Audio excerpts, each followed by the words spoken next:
I'm going to ask if you'd be a little bit patient. Just give us 30 seconds or so while we allow some late-coming stragglers to link up. We'll start shortly, but let's give them a few seconds. Any people that want to join, maybe having problems.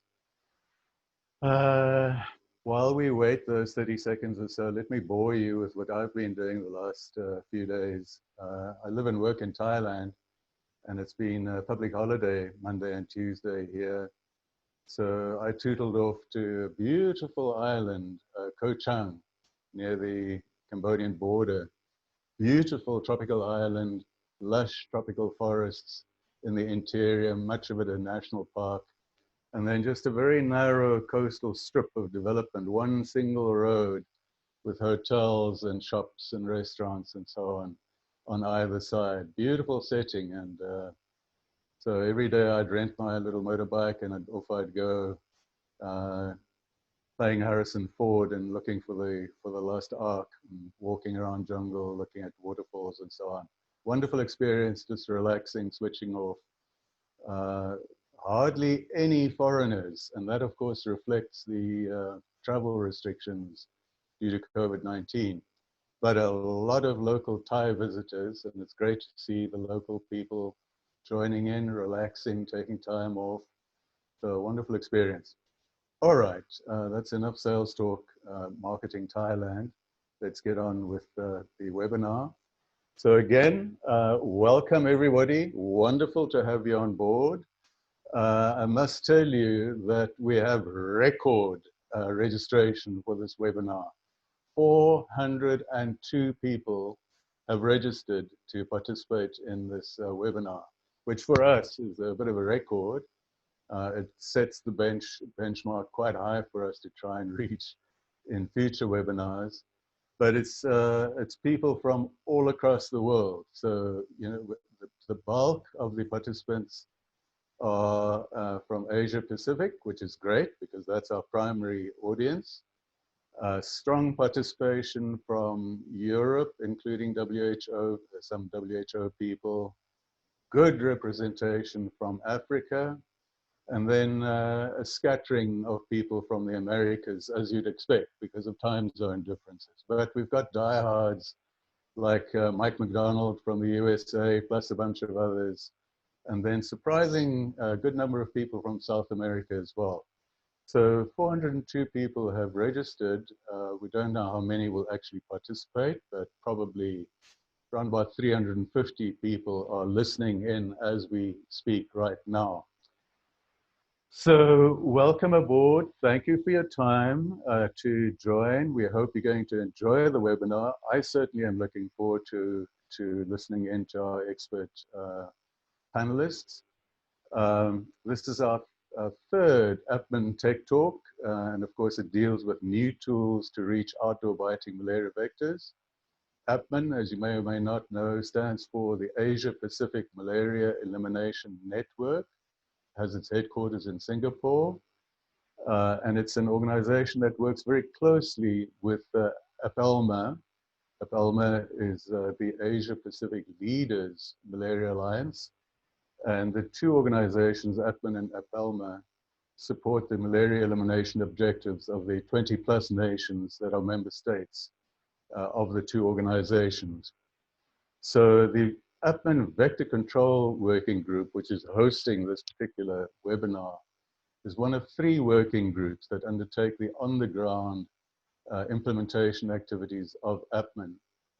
Our APMEN Senior Director, Amita Chebi, has asked that I extend her welcome and good wishes and thanks to all of you for finding time to join us in this webinar.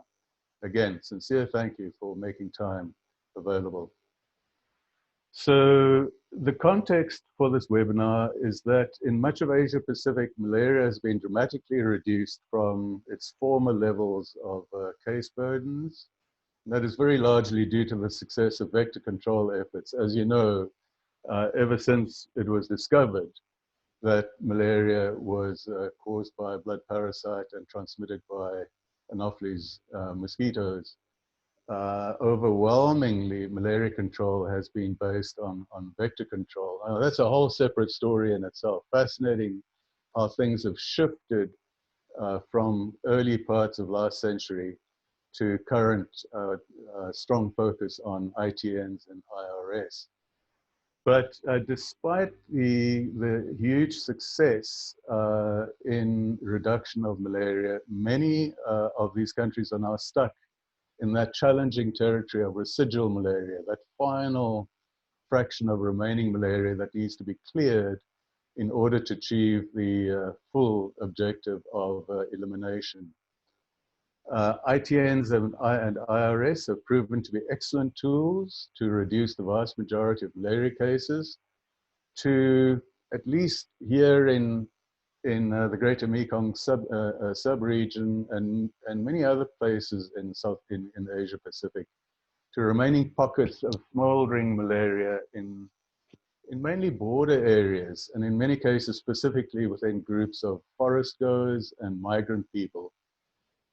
And while the drivers behind residual malaria are not always that clear, bottom line is a large part of the problem is outdoor transmission. How to prevent people from being bitten outdoors where they are not protected by bed nets and indoor spraying. And Asia Pacific has a particular problem because of the very diverse range of vectors, many of them being outdoor feeding, many of them feeding as readily on cattle, pigs, and other animals as on humans. So Asia Pacific has a particular problem that just makes residual malaria more difficult to bridge. So to help us understand some of the potential options to address this outdoor transmission, we've got three speakers to tell us about three different approaches, how we can try and approach this outdoor biting challenge. Now, I'm not going to bother you with the details or reasons, but we've had to shuffle our speakers a little bit. Not to worry, I assure you, we've got three excellent speakers, three excellent topics. You are going to enjoy it, I assure you of that. But before I introduce them, let me also just give you an idea of how this webinar is going to work, the process of the webinar itself. So first of all, to our audience, because of the particular dynamics of this platform, you're muted and we can't see you on video. Apologies for that. But you can still interact amongst yourselves and also with the panelists. At the bottom, at the bottom of your screen, there's a chat box, and there's also a question and answer box, Q&A. So if you have questions that you'd like to address to the panelists, issues that come to mind as you listen to the presentation, please feel free to put down your questions there. If you want to address it to a specific panelist, put the name of the person you would like to address the question to at the start of your message. And click on it, and then the question will appear, I think, on the right-hand side of your screen. So for other members of the audience, if by all means, pose your own questions. But if you see a question that you really like and you'd like to support that question, there's a way you can upvote it. So I think you click on the particular question, and then also on, there's a thumbs up icon at the bottom of the screen. If you click that, it endorses that particular question, and it has the effect of ramping up that question up the hierarchy of questions. So the most popular questions will be near the top of the list. And of course, because we have limited time, it's the top few that we will have time to address during this particular webinar. Don't worry, all the questions, whether we address them during this webinar or not, all the questions are going to be collated in a document, and that will be forwarded to our panelists, and with a request if they could kindly find a bit of time to address those questions, and those answers will then be recirculated to everybody that took part in this particular webinar. We've got your email addresses when you're registered and so on. So all your questions will be addressed. I also need to mention that this webinar is being recorded. Take note, the webinar is being recorded, and it will be uploaded onto the APMEN website probably within 2 or 3 days. So if you thought it was a great webinar, you can refer your friends and colleagues to that website. So I think it's up on the screen right now.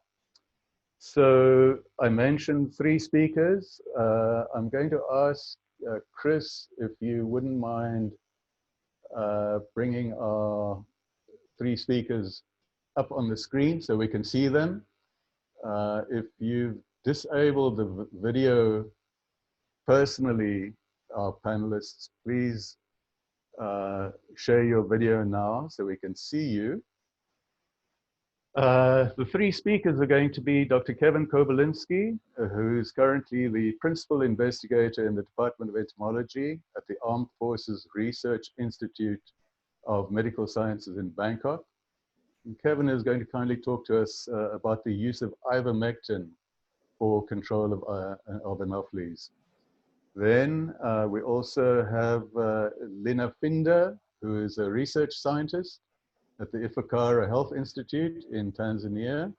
And Lina is generously going to talk to us on transfluthrin impregnated materials for repelling and killing malaria vectors. And then finally, there's Amir Galili, who's Chief Executive Officer of Westham, a company who produces, or which produces, attractive targeted sugar baits for vector control. Wonderful themes, wonderful speakers. I think we're all going to enjoy it. So I'm going to ask Chris if you can enable Kevin so that he can share screen and take us through his presentation. Thank you for your patience, everyone. I hand over to Kevin now.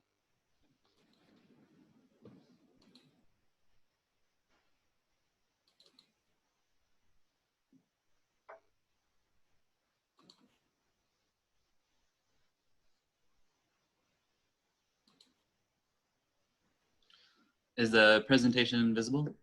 Yep, it looks good, Kevin. Well, thank you very much for inviting me to be part of the APMEN TechTalks. I really enjoyed these presentations in the last 2 sessions, so it's an honor to be here today. I'll be talking about the use of ivermectin for the control of Anopheles, and specifically in Southeast Asia. So malaria transmission in the greater Mekong subregion is somewhat different from African setting, and that a lot of our vectors tend to feed before 10 p.m. when people go to sleep. And a lot of those vectors are actually infected with Falciparum and Vivax. So it shows that the mosquitoes are coming to people before they go to bed, and they're capable of transmitting malaria. So most of the malaria vectors in the greater Mekong subregion feed outdoors. They are outdoor resting, and they also feed oftentimes before bedtime. So this makes the use of insecticide-treated nets and indoor residual spraying less effective than it would in an African setting. Furthermore, a lot of the malaria transmission in the GMS occurs in forested areas during work when people are less protected, and not in the village home where they could be using ITMs and IRS. Therefore, we need vector control measures that account for both human and vector behavior. One possible way to do this would be to apply systemic insecticides, which would target the Anopheles vectors regardless of the feeding location or time. And this portrait is from a very nice article published in 2018. It was a clinical trial done in Kenya. And it shows a person ingesting an ivermectin tablet, and then it shows the Anopheles vectors that have fed on that person dying and falling from the sky. So it really captures the essence of what this control measure is about. And then we could expand that from treating humans to also treating livestock. which ivermectin is used quite heavily in livestock all around the world. And we had some very nice presentations from the first tech talk illustrating that many of the primary and secondary vectors in the GMS feed frequently on livestock and people. So a bit about ivermectin. It is an endecticide, which means that it has activity against both internal and external parasites. It's a macrocyclic lactone that's isolated from the bacteria Streptomyces avermetilis. The mode of action is that it binds at the subunit interface of the glutamate-gated chloride ion channel. This distorts the channel from a closed to an open state, allowing chloride to flow through, which leads to hyperpolarization of the cell and paralysis of either the nematode or ectoparasite musculature. It's lethal against Anopheles mosquitoes, and it represents a completely different class of insecticides than those used for ITNs or IRS. It's used extensively for the control of human neglected tropical diseases. Onchocerciasis and lymphatic filariasis have elimination programs going on around the world where they deliver by mass drug administration ivermectin to people. Merck generously donates this ivermectin, and more than 400 million people were given ivermectin by MDA in 2019, and over 4 billion treatments have been donated to date. 11 out of 13 onchocerciasis foci in Latin America have been eliminated, and this was done by scaling up from once-a-year MDAs to 4 times a year MDAs. It's quite effective against some of the soil-transmitted helminths, and is currently registered in Thailand for treatment of strongyloidiasis. And the standard dose given is 200 micrograms per kilogram. It's also quite effective against lice and scabies. One person has been treated more than 150 times in 13 years, up to 12 times in 1 month. And it's very safe in healthy volunteers, up to 2,000 micrograms per kilogram. So I put all of this information up here to show you that ivermectin is very safe at high concentrations, high doses.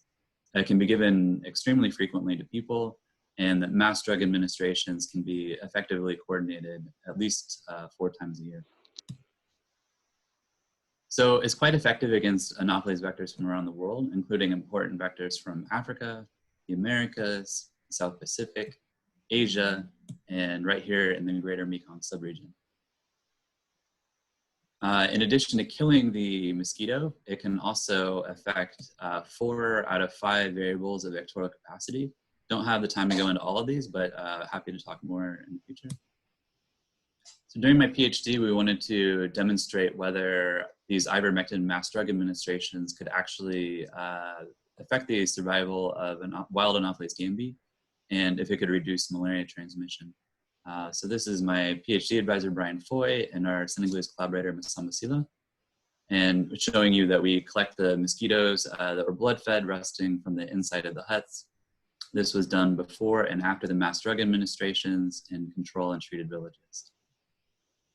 So this first picture here shows the survival rate of the Anopheles gambiae.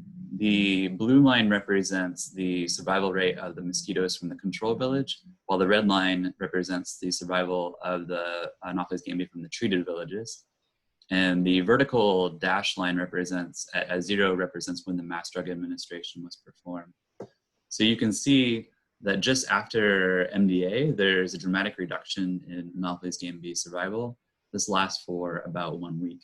And these experiments were done in 3 countries, Senegal, Liberia, and Burkina Faso. And there was roughly 80% of the people were treated during these mass drug administrations. Pregnant women and children under 15 kilograms are excluded.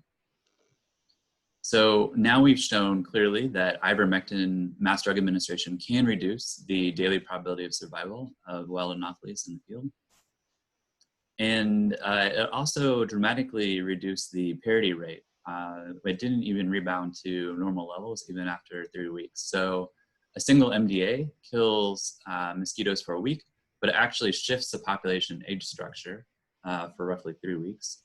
And it also reduced the sporozoite rate by 80% from before treatment levels to after, while in the control villages we see an increase in the sporozoite rate over time. So now we've shown that ivermectin mass drug administration can reduce the vectorial capacity and the potential of transmission of malaria in field settings. So Brian has since gone on to perform a repeated mass drug administration trial where ivermectin was given every 3 weeks with a single dose of 200 microgram per kilogram. And the ivermectin was given to people 5 years and older, while the small children did not receive ivermectin. However, we can clearly see that the children were protected and that there was almost a 2-fold increase in the number of children that had 0 malaria infections. And if you look here, this is an extremely intense transmission area. We have children having 4, 5, 6, even 7 episodes of falciparum malaria within 18 weeks. So this is extremely intense transmission. We've shown a shift, an increase in the children that have no falciparum incidence at all. And then we also reduced the number of infections in the remaining children. There was a delay to first infection, and there was a reduction in the number of clones per child. So it clearly does reduce the transmission intensity to people. And this is some modeling here showing the effect of combining seasonal mass chemoprevention, where we provide anti-malarial drugs to children under 5 years old, while we perform the ivermectin mass drug administration in the older people. And so the red line is what is predicted reduction just with seasonal malaria chemoprevention. And the blue lines represent when we combine ivermectin MDA with that. And so you can see that there's a lot of potential to reduce malaria transmission. And this is currently being investigated in full-scale field trials, again in Burkina Faso by Brian. But we're talking about the GMS, so we're shifting back to the impacts of ivermectin on the GMS vectors. This here are the survival results of Anopheles dirus when they are fed blood from a treated volunteer. So the bottom timeline here represents when the ivermectin was distributed to the volunteers at time point 0. Blood was collected just before the drug was given. It was fed to mosquitoes. And the blue line at the top represents the probability of survival each day. So you can see that more than 90% of our Anopheles dirus survived to day 14, and that there is a reduction in survival with blood from days 3 through 12. This was significant, and by about day 15, the mortality effect has gone back to control levels. So we've also looked at 4 vectors that occur in the GMS. Anopheles dirus and Anopheles minimus are primary malaria vectors, while Sawadong corni and Campestris are considered secondary vectors. Dirus is the most tolerant to ivermectin tested to date, while Anopheles minimus is the most susceptible vector that we've found worldwide. And Sawadong corni and Campestris are roughly equal to each other and to Anopheles gambiae. From a human clinical trial, we found very low LC50s of 3 and 0.4 nanogram per milliliter respectively. And when we plot out the concentration versus the mortality curve, we can see here that as ivermectin increases on the concentrations increase on the x-axis, you have increasing mortality effect. And when we look at the lethal concentration that kills 95% of dirus, we find it to be around 9 nanograms per milliliter. And I point this out because it's critical for our comparison of what happens in humans to what could maybe happen when we treat livestock. So here we have some modeling curves that were kindly prepared by Moru Pharmacology Department. At first, we're plotting the ivermectin concentration after human ingest 400 micrograms per kilogram. We see a very quick spike at 4 hours, and then by 24 hours, there's a rapid decrease, and then we have this long tail. So when we plot the LC95, we see that after about 24 hours, we're losing our 100% mortality effect. Now, when we look at the pharmacokinetics of a cow that is injected with a standard dose of ivermectin, we see that the residence time of the drug is much longer in the cow compared to the human. This is because the cow does not take the ivermectin orally, but it's actually injected into the muscle. This creates a depot where the drug slowly releases from the injection site. And then what's really exciting is that there's some new long-lasting formulations that have been developed for use in livestock. So I've plotted the original cattle value that I showed you from the standard concentration in blue, and then the purple, green, and red represent different formulations. It's the same ivermectin compound. It's administered at a higher dose, and the oil formulation is changed to allow for a slower release of the ivermectin from the muscle tissue. And then when we plot the LC95 values here and compare it to humans, we see that a human would reach the LC95 in about 1 day, cattle with a standard dose in 10 days, and then anywhere from 19 to 44 days, we would expect near 100% killing of almost any anopheles that fed on these treated cows. So this is very, very exciting for malaria control, assuming that your vectors feed readily on cattle. One reservation that I have is that at really low concentrations of ivermectin, these are actually sublethal to the mosquitoes. And so this is probably the period that we would be driving resistance. So definitely a concern. There are several large-scale field studies going on in Asia and a lot in Africa. So the one in Thailand is looking at treating humans with ivermectin alone. In Vietnam, they're looking at treating cattle alone. And then in 3 of the African settings, they're combining ivermectin with anti-malarial drugs. And then there's several large-scale field trials in Tanzania, Mozambique, Burkina Faso, and Cote d'Ivoire, looking at treating both people and cattle together at the same time with ivermectin. So this is the final slide where we'll be comparing and contrasting some of the benefits and drawbacks to treating either humans or livestock. So if we're treating humans with ivermectin, then we're clearly directly targeting the human-feeding Anopheles malaria vectors. It would target the exophagic and crepuscular Anopheles. There's a clear direct personal benefit by treating these neglected tropical diseases, and this is clearly recognized by people that participate in onchocerciasis and lymphatic filariasis MDAs. And we already have established field evidence indicating a clear effect on vector populations and a reduction in human clinical incidence. If we're treating livestock, then we're targeting a wide array of Anopheles. It directly targets the exophagic and crepuscular vectors.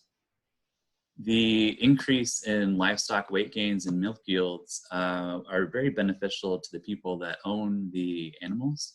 And it's also very apparent because the ivermectin is ridding the cows of their internal helminth infections. There's a lot of long-lasting formulations that have much longer drug half-life compared to humans. So it should translate to a longer duration of efficacy. It's also much easier to get novel formulations approved for use in livestock than it is in humans. And there are other effective endecticides that can be used in livestock, such as aprinomectin and fipronil. So we still need to identify a manufacturer for human ivermectin that has met WHO pre-qualification. I believe that there is one company that is currently under review. It likely requires monthly administration to people. There could be resistance development due to adult Anopheles exposure. And currently ivermectin is the only endecticide approved. Sorry, I should take that back. Moxidectin is approved for use in humans, but it's actually not effective against Anopheles. So I need to change that point, sorry. For livestock treatment, some of the drawbacks are that there's currently no published field trial proof of concept evidence. We expect it to work, but no one's published this yet. And it doesn't necessarily guarantee that you're directly targeting the human-feeding malaria vectors, which are the mosquitoes of concern. We would need to identify a manufacturer. It likely requires multiple administrations during the malaria transmission season. And then Anopheles resistance development could be caused by exposure to both the adult and the larvae Anopheles populations. So I say this because when you treat cattle or livestock, you do it en masse, and they're defecating in the same environment that is larval habitat for the Anopheles. So it's likely that the mosquitoes will be exposed to sublethal concentrations of ivermectin. And when you're dealing with the longer half-life in the livestock, you're dealing with a lot more potential for sublethal exposure. And what would be really awful is if we only treat livestock, and this actually removes the livestock feeding Anopheles populations from the ecosystem, and then we're just left over with Anopheles that feed more frequently on humans. So my strong recommendation is to not view these as competing either or approaches, but to use in combination when justified. Thank you.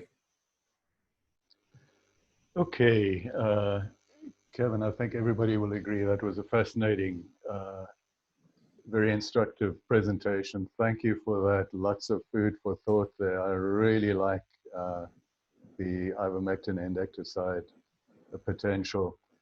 And there have been a number of questions as well, but we'll deal with that later on. So let's move on to Lina. Lina, are you ready to present?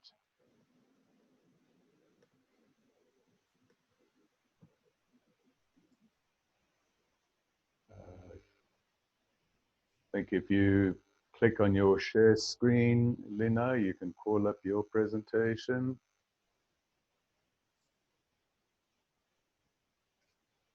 Excellent. That looks great. Thank you, Lina. Please go right ahead. Thank you, Leo, and hello, everyone. My name is Lina, and I'm presenting on behalf of Ifakara Health Institute on Transfluthrin treated products for, sorry, just a second. Okay, I'll be speaking on Transfluthrin treated products for protection against outdoor biting mosquitoes. Just to dive in, insecticide-treated nets and indoor residue sprays have greatly contributed to the declines in malaria cases over the past 2 decades. But in sub-Saharan Africa, probably like many other settings, endemic settings in the world, the ITNs and IRS are reaching their limit because some vectors are increasingly biting outdoors. Some still bite indoors, but they come early before the time that people are protected by bed nets. And some are increasingly building resistance to the insecticides that are used in bed nets and IRS. At Ifakara Health Institute, we've been trying different options on just kind of thinking on how we can provide protective environment for people when they're outdoors during the early night hours, or when they're indoors but not yet protected by bed nets. And Transfluthrin treated products are just some of the options that we've been exploring. Just a little bit of background, Transfluthrin is a pyrethroid insecticide that has relatively high volatility, but it has also been found to have both killing effects and repellency effects against different mosquito species. And at Ifakara, we've been trying to impregnate that into different products that are used daily by people. And I'm going to present about a number of these that we've been researching. So as the emanator for Transfluthrin, we've been using sisal strips. And the sisal strips are made from sisal plant, as you can see in the picture, And these are widely available locally, and they're used for so many different, in many accessories, such as making sacks for storing grains, making bags, or making ropes for tying domestic animals. And in our case, the whole origin of using the sisal strips as emanators began back in 2010. with our colleague, Dr. Sheila Ogoma. So she would cut the strips in 4 meters and 30 centimeters wide size, and then she would soak them in transfluthrin. I think she started with 10 mils of transfluthrin, and then she would put it around a 1 meter square area, and a person would sit inside that, and she would measure its effectiveness in repelling mosquitoes. So from the initial studies, she found that it provided more than 99% protection against Anopheles arabiensis within the small enclosed area. And it maintained more than 90% protection for a period of 6 months. Further observation into that, it still maintained 90% of protection during the whole first year. So she started testing what if someone is sitting near a person that is protected by the transfluthrin treated strips. We call them ribbons now. And so they still provided about 50% protection for people that were not users, so the non-users who were up to 5 meters away from where the strips were. In trying different concentrations, optimal protection was achieved at just 1 ml of transfluthrin per strip, and the protection increased with higher temperatures. So since then, we've been trying different applications of this. And one of my colleagues, Arnold Mbando, who's actually sitting here with me, observed that in southern Tanzania, where we're based, people build their houses in a way that they leave space between the wall and the roof, and mosquitoes can get into the house using that space, through that space.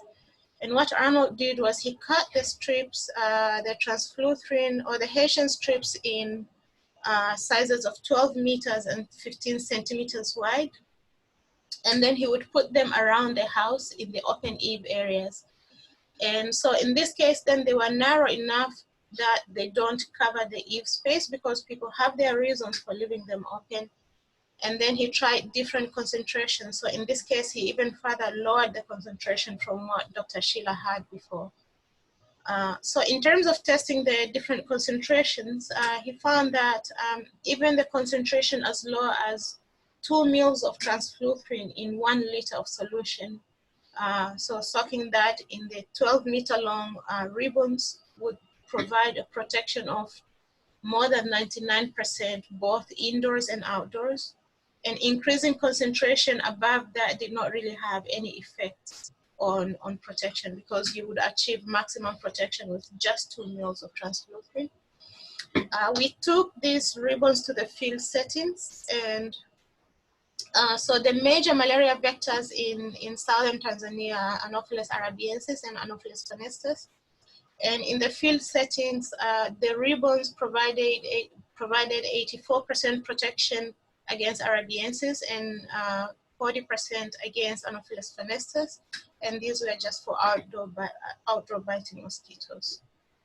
And this work is published on Malaria Journal.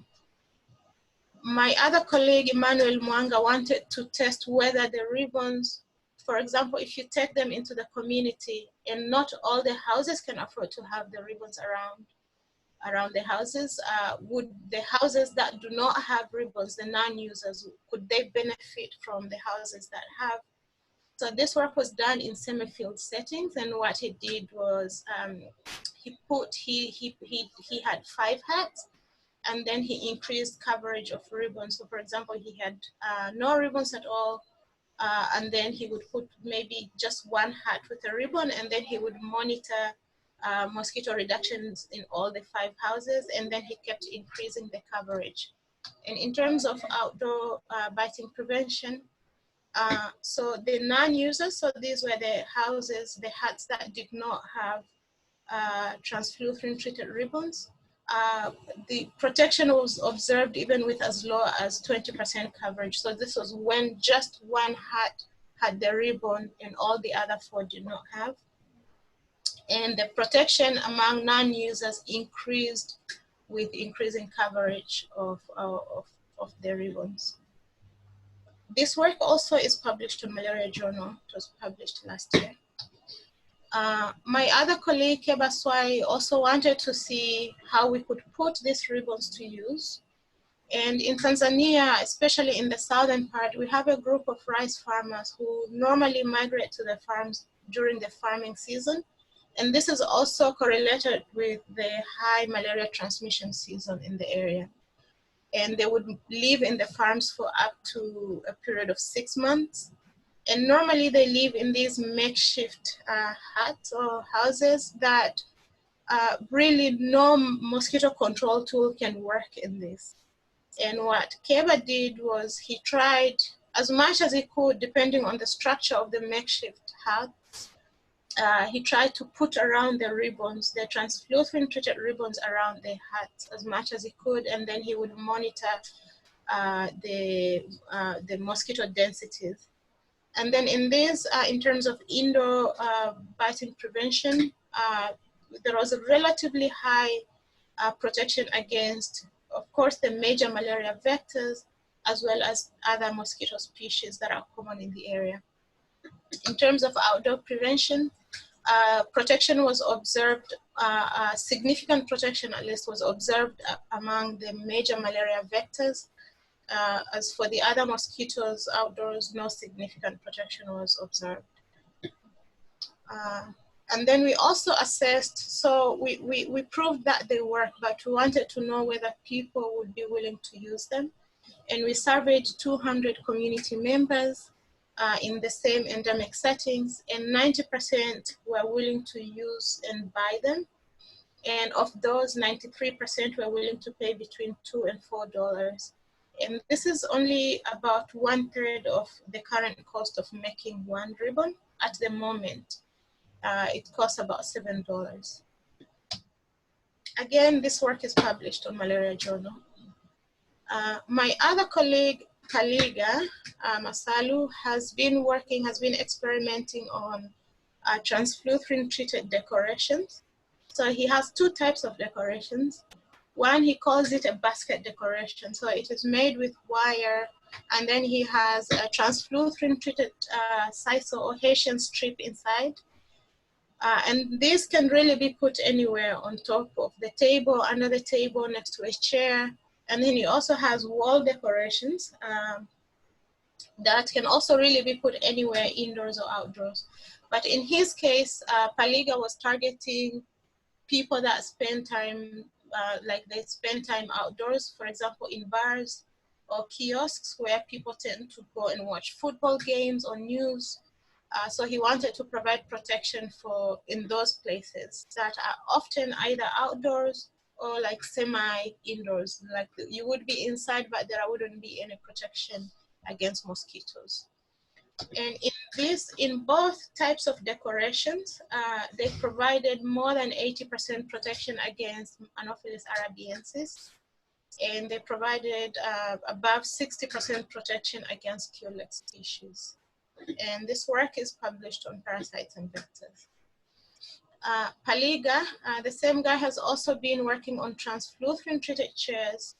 And these, so Paliga and other colleagues designed these fancy benches that can be put outdoors.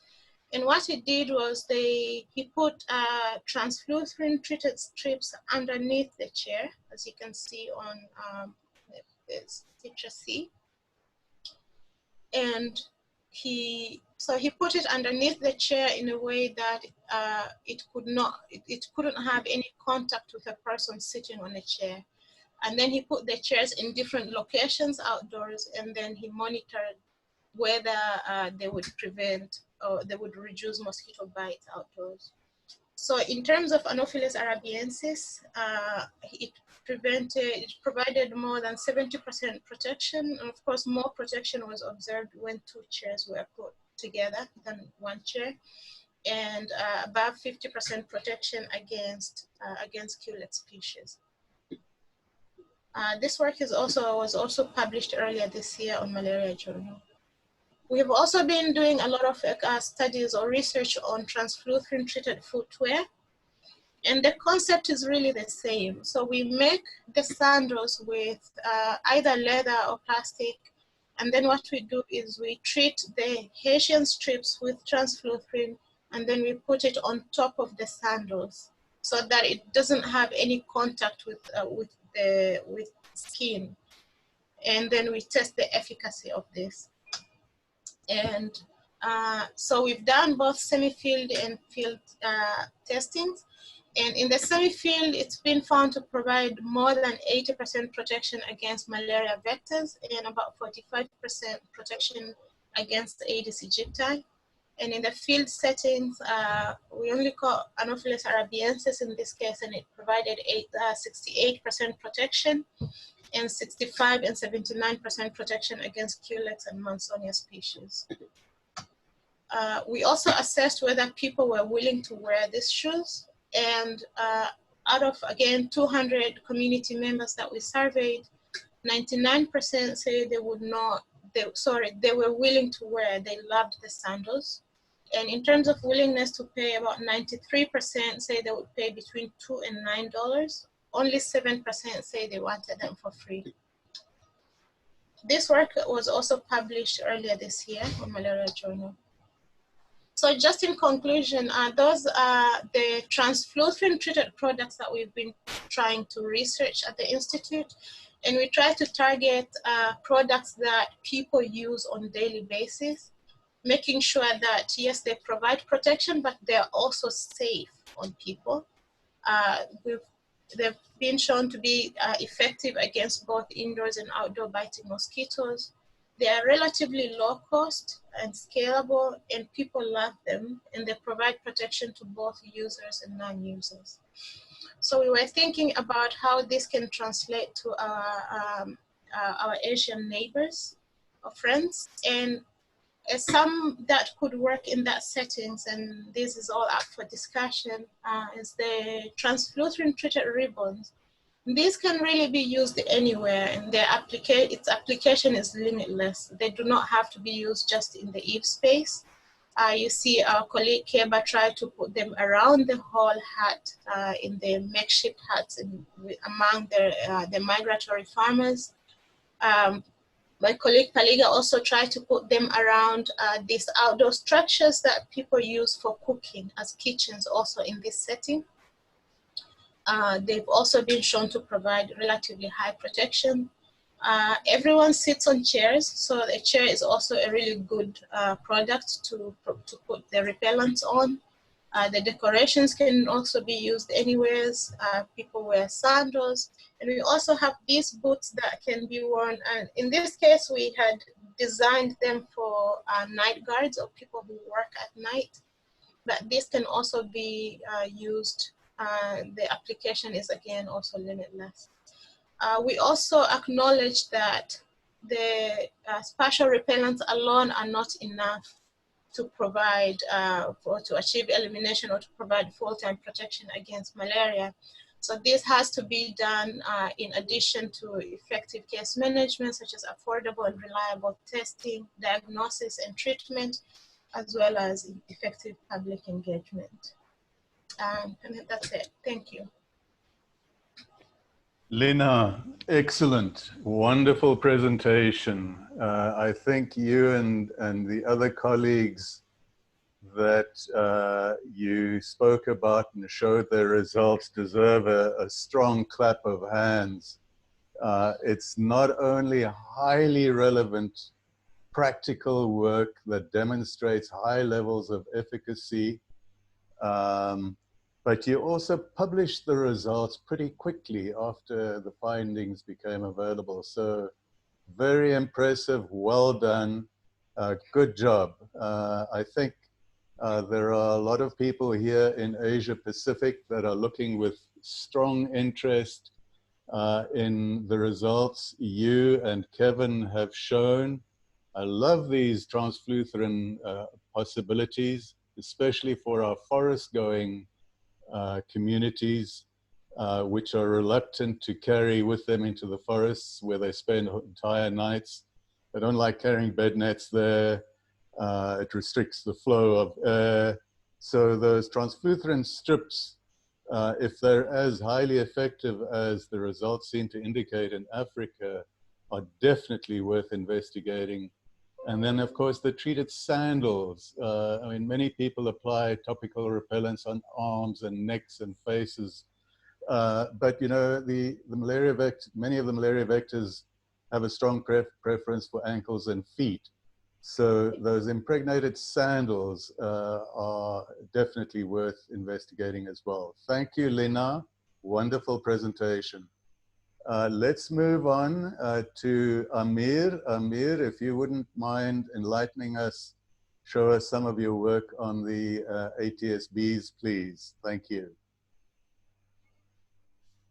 Yeah, just a moment. Okay. Okay. Hello, can you hear me? Yeah, your audio is great and your slides are clear up on screen. So please go ahead, Amir, no problem. Thank you very much. Hello, everybody. I will make a short presentation of ATSB, what it is ATSB. Actually, I was pretty sure that everybody is familiar with ATSB, but Leo corrected me. So I will give a very high-level presentation about ATSB and where are we regarding this method. So I'll start with the general introduction, where are we and what is ATSB? ATSB, Attractive Targeted Sugar Bait, is a novel adaptive method to kill mosquitoes. The method is based on Professor Schlein and Dr. Muller experiments, and basically they developed the idea and the method. We made a successful proof of concept in Mali during 2016 and 17. It was supported by IVCC group. I will show a little bit about it. And a year ago, we received a grant from the Gates Foundation in order to launch the product. Again, launching, it's still a very long way, but I will come to it. What does it mean in order to be able to launch it? And a few words, we believe that ATSB can be a significant component for mosquito control because it's cost-effective, environmentally friendly, and is less vulnerable for resistance. What is the method? The method is based on the mosquito drive to feed on sugar. And typically mosquito, from our experience, feeding first on sugar for energy before they search for blood. And later they have every 1 or 2 days, sometimes even longer.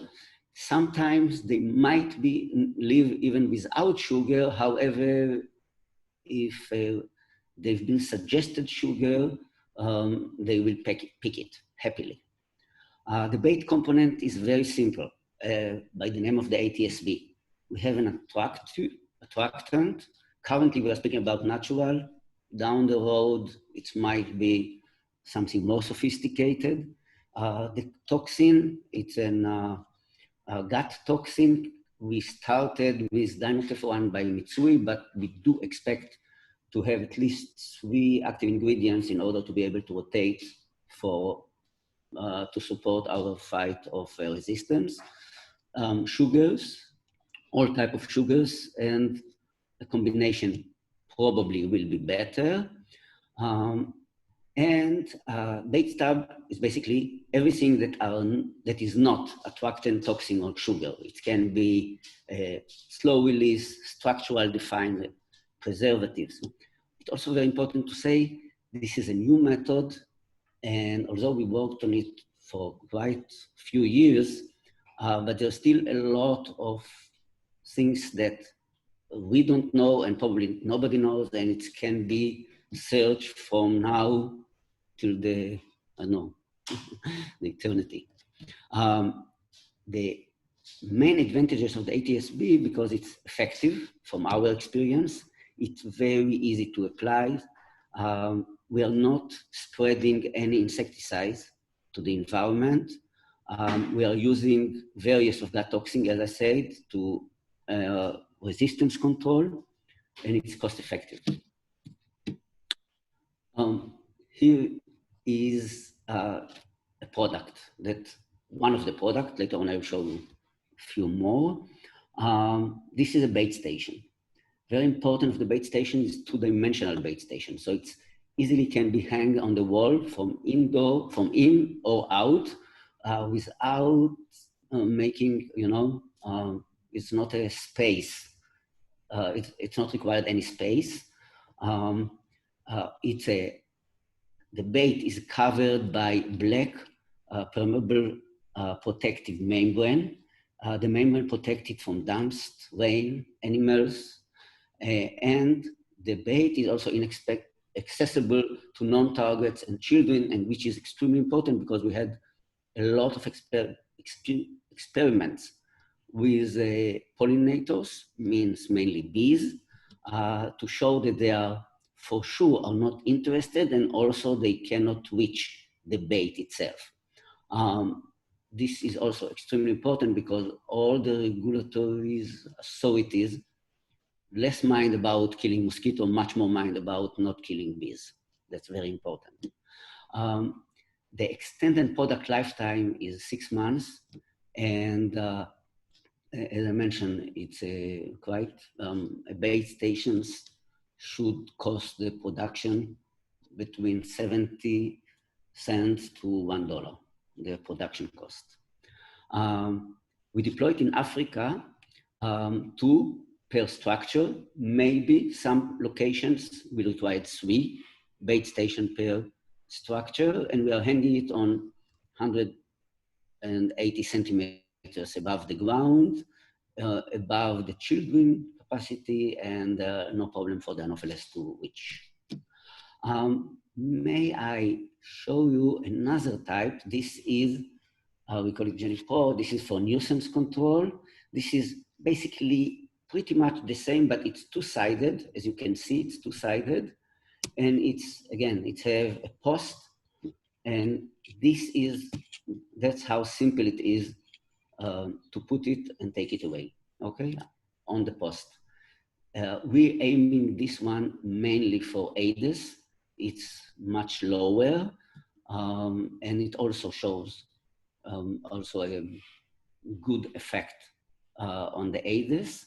Again, when we speak about nuisance control, of course, we are speaking about pretty much the same Aedes also for vector control when needed.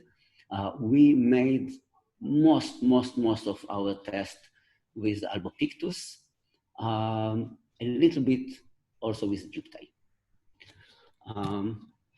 And also we have, and which we already used for 4 years with Terminix in the US, just for spray, either for PCOs, it's concentrated to be diluted, or homeowner, as you can see here, the homeowner that was sold when we sold it. Also on Amazon, it's for really for the yard, for personal yard. The main issue with the spray can be the rain, mainly, and also sometimes it can be a little bit more expensive than alternatives. I'm speaking about the spray. As I mentioned, we made a proof of concept in Mali.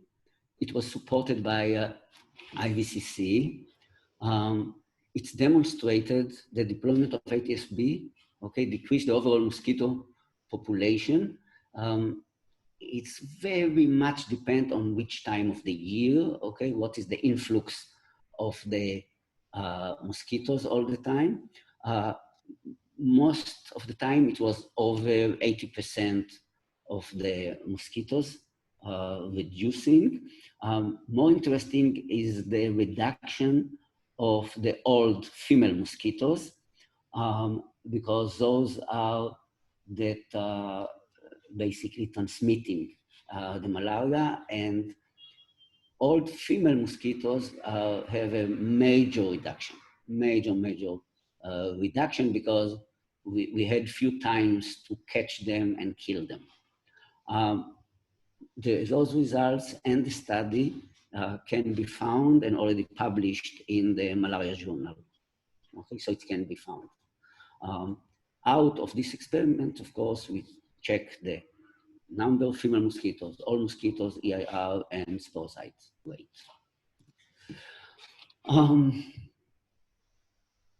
A year ago, we signed agreement with the Gates Foundation. They were very generous and they want to see the product also in the market. And when they say market, they speak about Sub-Saharan Africa. The project objectives is first to optimize the ATSB, which we already have, bait station for malaria control in Africa, to develop a production capability for a very large amount that are required for the trials in Africa, and also enough capability to launch in Africa. In this case, we are speaking for millions per year. And of course, to meet the PQ requirement in order to be able to distribute the bait station in Sub-Saharan Africa. The current status, I would say that despite COVID-19 that are here in Israel and with the countries that we are working with had quite a major effect. We continued according to the milestone definition. So we are now exactly on the milestone definition. IVCC is running all ATSB trials in Africa. We are in charge, as you can see, on the product and the production. IVCC is in charge of the experiments, trials in Africa, the laboratory, entomological, and epidemiological. And there is planned a very large epidemiological experiments in Kenya, Zambia, and Mali. It haven't started yet, the EPI trials, but we are preparing all the requirement of the bait stations and the production line for it. And I think the bottom line is very important. Although we made a meaningful progress with ATSB, we still have a way before to be able to distribute it safely in Sub-Saharan Africa. That's it. This is how it looks. This is the, thank you. This is how it looks on the in structure in Africa. This is the optimized version. It was like you've seen before, but this is the optimized version. And this is our current supporter. So thank you very, very much.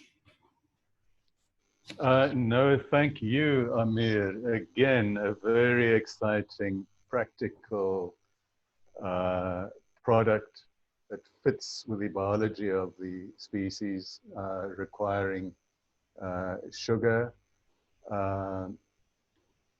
So it sounds very exciting. I'm sure there are going to be a number of questions related to that. So 3 excellent presentations on 3 excellent products that have potential for very real application in dealing with outdoor biting. So I think from all of us, thank you to our 3 speakers. I'm going to start asking some questions that have come in some cases even before the webinar. It's when the people registered, they started posing questions. And then of course, there have been a number of questions that have popped up now during the presentation time. So Kevin, if I could start with you, cost is always an issue. So you did mention that one of the questions from one of the participants was, is there a long-lasting formulation?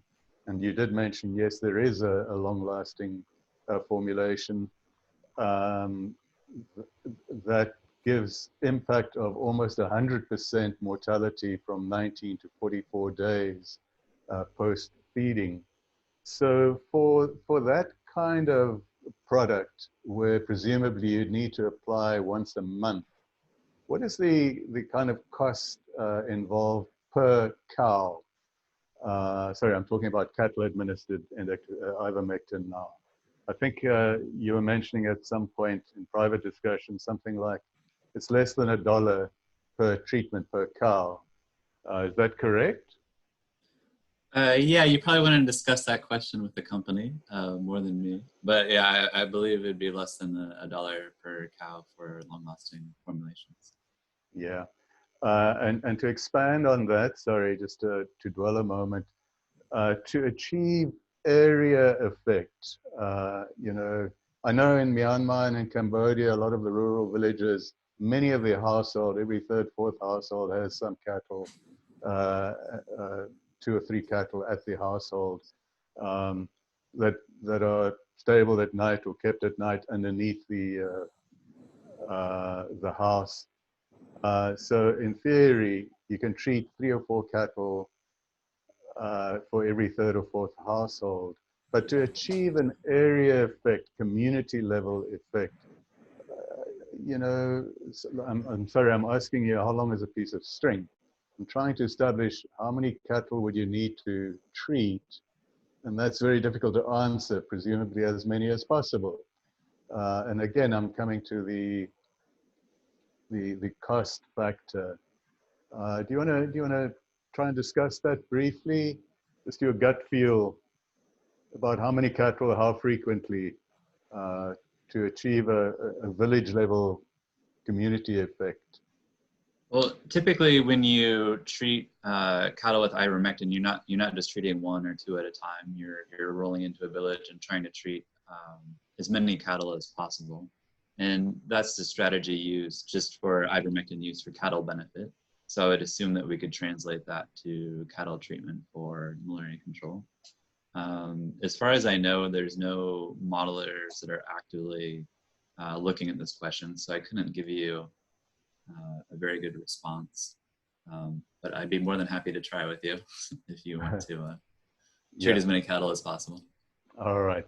No, thank you, Kevin. So, Lina, you explained multiple different applications for the transfluthrin impregnated materials, strips and chairs and sandals and so on.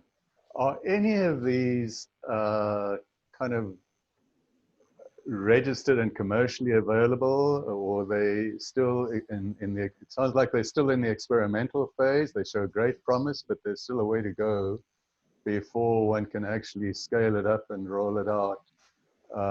Where are you in terms of the development process for upscaling these products? So most are still in experimental phases. I think the work with sandals ended last year. With chairs, it's still continuing. The ribbons, we're also preparing for a larger clinical trial to assess epidemiological effects as well as entomological. So we are still in, mostly we've done the experimental phase, like entomological effects assessment. We haven't, I saw there was a question here about whether it also provides like protection in reduction of cases, and that we have not yet assessed.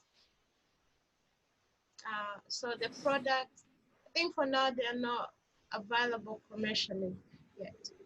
But I was supposed to do this presentation with Dr. Nico, and I think he's among the attendees, and he can also add if there is any more information on this. Yeah, no, thank you, Lynn. I think we've got a sense of where you stand in terms of the rollout. Thank you for that. Amir, there's a question here from Jeffrey. Where's it gone to now? But it was about the attractive sugar baits. And the question, as the ecology and vegetation between Mali and Southeast Asia is different, could you elaborate on competition for natural plant sugars and attractive baited sugars, which may compromise the efficacy of these attractive baits? I was, you know, Jeffrey echoes the question I was going to have,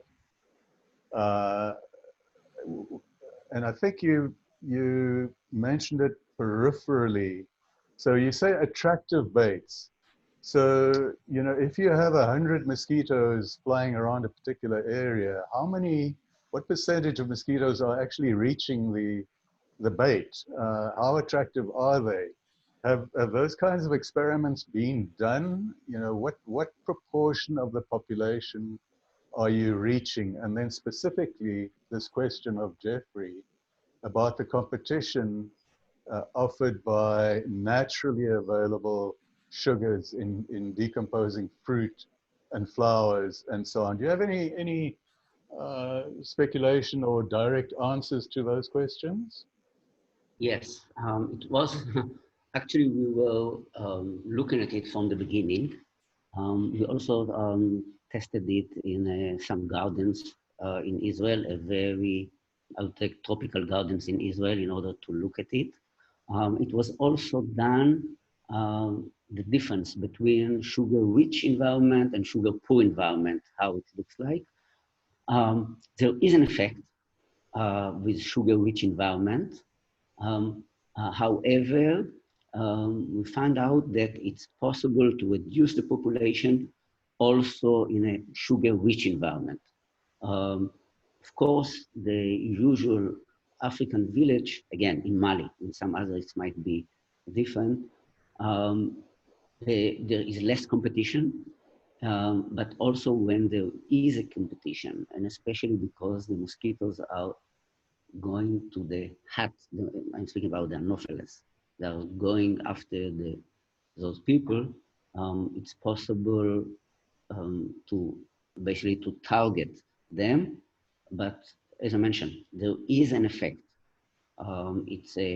Will be more effective in a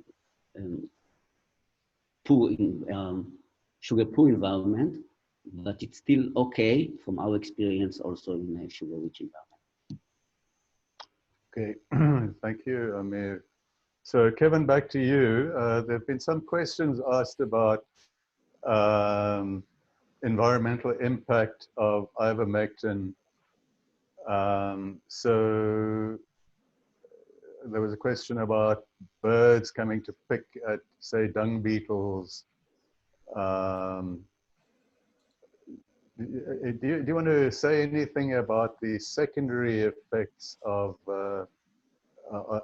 environmental contamination in treatment of cattle or humans with ivermectin? Okay.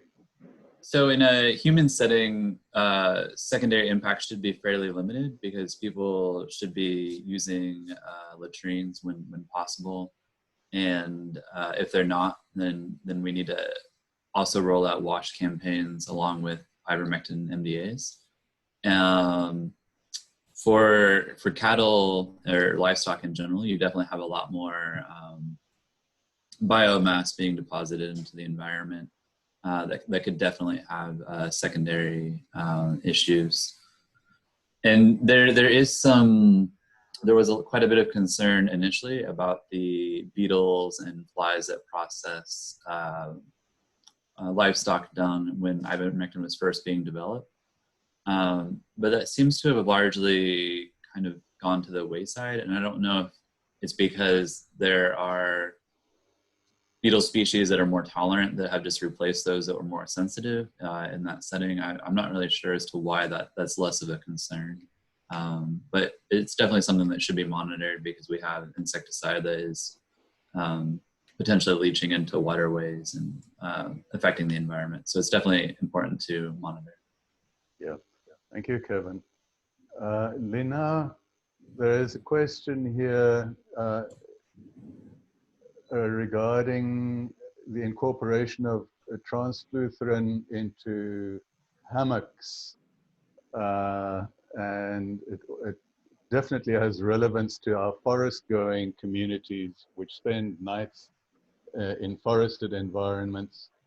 And it's just too hot, as often in Africa, but where you find people sleeping outdoors on the floor, etc. But certainly in Asia, people are not averse to using hammocks. So could you tell us something about the human skin sensitivity and toxicity effects of transfluthrin? I mean, you were saying that you applied the Hessian strips to the underside of a chair, so there's no direct contact, is it because there is known reaction to the transfluthrin impregnated materials? Tell us a bit about that, Lena, please. Okay, so yes, it does have some irritation effects on the skin on direct contact. And that's the reason that, for example, on chairs, we put it underneath. On sandals, we also put it on top of leather. And also on the strips, we put it a little bit higher up where children cannot touch it. So it does have some irritation. And something else that also, so we did a risk assessment, and also for children, for example, if they chew on the strip or if it's on hammock, if children touch it and then they touch their eyes, it does irritate. So if it is put on hammock, then you just maybe have to make sure that you put it on the undersides where it not have direct contact with a person. If there is just even a small layer in between, that should be okay. Okay, thank you, Lena. There's a question here directed to Amir. Do you expect behavioral resistance to develop in the way that has been observed with cockroaches avoiding the traps? So presumably you haven't been at it for long enough to detect those perhaps more subtle secondary effects. But have you had any indication of behavioral resistance developing to avoid those traps, Amir? Of course, we haven't seen it up till now, none of it. I don't know. It might somehow develop down the road. We believe it will take some time because this is the only one. It's not that we are spreading Creatoid all over or something. This is the only one to be used, but still after a long time and hopefully wide usage, there might be some of those effects. In this case, we will have to find, and we have already actually, some other type of attraction.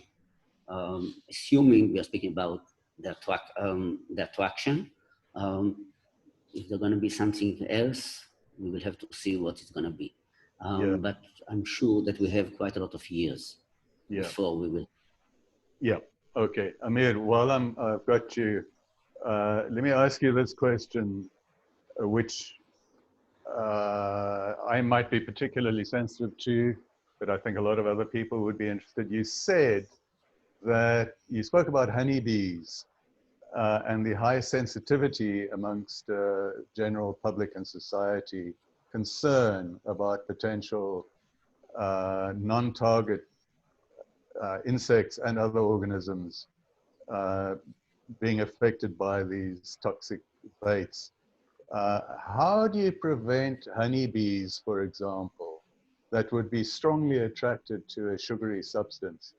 I don't want to put words in your mouth, but I got the impression there's a membrane that covers it. So a mosquito can pierce the membrane, but a honeybee presumably can't. So just tell us why you seem so confident that honeybees and other organisms would not be adversely affected by these traps of yours. Well, I'm confident, but the EPA and the PQ will not count on my confidence, I can promise you. We are doing, actually in our laboratory, we have honeybees, really. We bought honeybees, and we are testing all the time, check and put into a very small cages, the honeybees, hungry honeybees, in order to see the effect of the bait stations. So one thing, they are totally not attracted to the attraction that we are offering to the mosquitoes. This is one. And this is, we know. About this, we are not afraid. However, what will happen if they're going to be, by mistake, a honeybee fall on the bait stations, and then we'll taste it and call all the friends. Okay, that might be the problem. In this case, they cannot get it. They are totally eating in a different way. So we can see, and we are doing, and we did a lot of experiments in university, in our place, outdoors, just to make sure that honeybees are not affected. That's why I'm very confident. And we keep on testing it all the time. Whenever we make any small change within the station or the bait, immediately we keep testing it also with honeybees, put them in a very small cage and see the effect and the mortality if there is any. Yeah. No, thank you for that, Amir. I mean, it's such an attractive product, easy to use, and so on. So it really sounds like a good product, and I think, you know, that's the power of the marketplace. If there are adverse effects to honeybees or whatever else, that'll come to light pretty quickly, and you'll get the market turning against you. But for the moment, it sounds very convincing. It sounds a very practical, good product. So I think we all wish you well, but don't go away yet. We still have more questions for you. I go back to Kevin. Kevin, you were saying, and it makes sense, that, you know, don't go, it's not an either or issue of should you only use cattle or only use humans. You know, you should ideally use both for the reasons you hinted at or stated outright partly. So I want to ask you, because the cattle one just makes so much sense to me. Large numbers of mosquitoes that come to cattle, including vectors.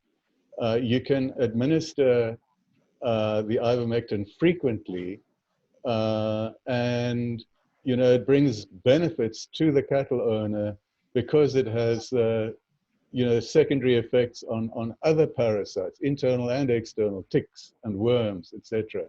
So, I mean, it's the ideal product. Now, for reasons you hinted at, it's good also to target humans. What is your experience? Because you've done a lot of work on human-administered ivermectin. What is your experience with acceptance amongst people in taking ivermectin, either as a single MDA around or multiple? Just tell us a little bit about your experience around human use of ivermectin. So in Africa, you know, there's hundreds of millions of people treated with ivermectin every year for onchocerciasis and lymphatic filariasis. So those populations are quite accepting. When you first roll out an intervention like that, there's going to be some hesitation, but due to like development of community-directed treatment with ivermectin, where you're actually empowering the community to make the decisions about when and how the drug is distributed, and they see people like within their own community actually administering the ivermectin, you have near 100% compliance in most areas. So it's pretty well accepted. There's some really nice, there's a really nice social science paper interviewing people like why do you participate in these ivermectin MBAs, and basically the local population receiving the drug realizes that there are all these secondary benefits for treating lice, and like helminths are expelled almost miraculously from the person in large volumes sometimes. So there's a visible, noticeable effect. People state that they feel like they have more energy after they take ivermectin. That's probably because they don't have multiple MTDs afflicting them immediately after intake. So given proper engagement and education, it's quite easy to convince people to take ivermectin. But in Southeast Asia, ivermectin is not so well known.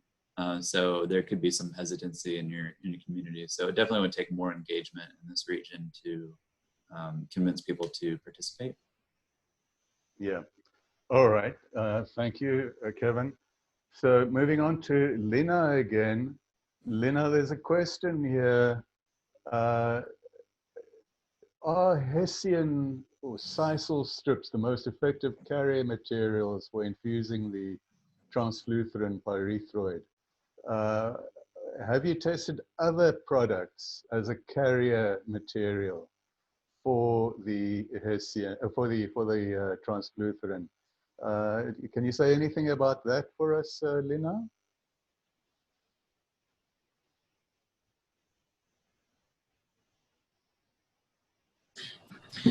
Yes, we did test several different other substrates, and we tried denim, cotton. There are also these materials that are used to make sofas here. So we did try, I think, 4 different carriers. And out of those, the Hessian had the highest absorption and retention. So those were the 2 qualities that we were looking for. For the other materials, some maybe during the first month, they would have the same repellency effects as the Hessian, but then it would wear away very soon. But for Hessian, it really maintained it. I think for the most products we tested for 6 months, it maintained the efficacy, above 90% efficacy for 6 months. And this was different for the other products. Okay. And then just in addition to that, I think in a similar question to that was if it can survive in the rain. We also did try, for example, for the sandals, we would wash them up to 7 times and it will still maintain the 100% efficacy. So whatever the highest efficacy that it had to start with, it would maintain that even after 7 separate washes. So from that, we also kind of indicate, it shows that it does not really wear out from water easily. Okay. Yes. So Lina, while I have your attention, there's a question here. How often do we have to impregnate the ribbons and the Hessian? How often do you need to, I mean, forget about rain or washes, etc. But if you have a strip of Hessian impregnated with transfluthrin, how long would that remain effective? Yes. So for our recommendation is 6 months. That's the period that it maintains above 90% protective efficacy. So if you treat it in 6 months, then at least you maintain the high protection. Although even after 1 year, it is still fairly protective, but we recommend impregnating it every 6 months. Okay. Thank you. That's useful. That's good, Lina. That's excellent. Thank you for that. So, Amir, question for you. You did mention about the WHO pre-qualification and other processes that you still engage. I just want to confirm, none of these products are commercially available.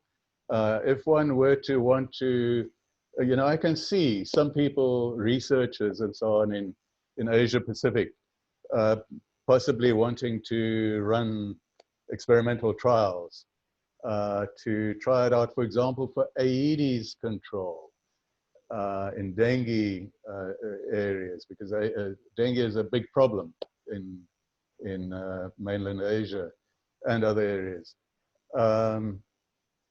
So, it's still only available for experimental use. You can't buy it commercially. So people would have to contact West Ham to get hold of the product. Is that correct? Yes, with all the limitations that we might have at this point, production capability or something, and probably more. The only thing that worked commercially was a spray in the US with natural active ingredient, because this is unique. They have the system, the exempt materials, so we used this one, and they sold quite a lot of spray materials with the natural active ingredient. However, with the Dinotifran, the bait stations are on test experimental stage in Africa, And this is what we are doing at this point. Okay. And you're right, it's for the time being is available only for experimentals in Africa that we are doing with IVCC. Yeah. So, good ladies and gentlemen, we've now been going for an hour and a half. I think your attention span may be flagging, understandably so. I think we've had excellent presentations. I thoroughly enjoyed it. I think most of you did. Everybody benefited from these wonderful presentations. As I said, it was recorded. It will be put on internet on the APMEN website in 2 or 3 days' time. You will be able to access it. You can refer your friends to that site to have a look at it. All the remaining questions will be collated and will be sent out to our panelists with a on our knees request. Please, could you find some time to respond to those questions and recirculate it to participants? There's now a poll that's up on your screen, and the webinar is going to stay live for several more minutes, so there's no huge rush. But we ask you very kindly to respond to those poll questions. It's going to take you a minute or two, literally. It's not a long poll, just to help us, if you don't mind. Before we end off, I want to also mention, I've been asked by Dr. Marie Lamy and Dr. Ritika Edata, who head the APALMA VCAP platform, which stands for the Vector Control Platform for Asia Pacific. The VCAP platform will be hosting a very similar webinar on the 21st of August, 2 to 3 p.m. Singapore time. So please diarize that if you found this webinar interesting. It should also be interesting to plug into the VCAP webinar. And the title of that presentation, of that webinar, will be Vector Control Tools for Asia Pacific. So it remains for me to say sincere thank you to Kevin, to Lina, to Amir. It's been a genuine pleasure having you as part of this webinar.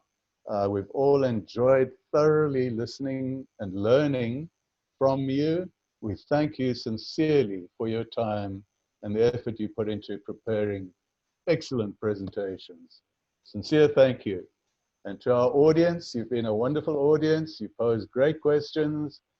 To Tim and Chris and Fawn for your quiet but very effective technical support in the different offices you are in Singapore and somewhere else in Thailand.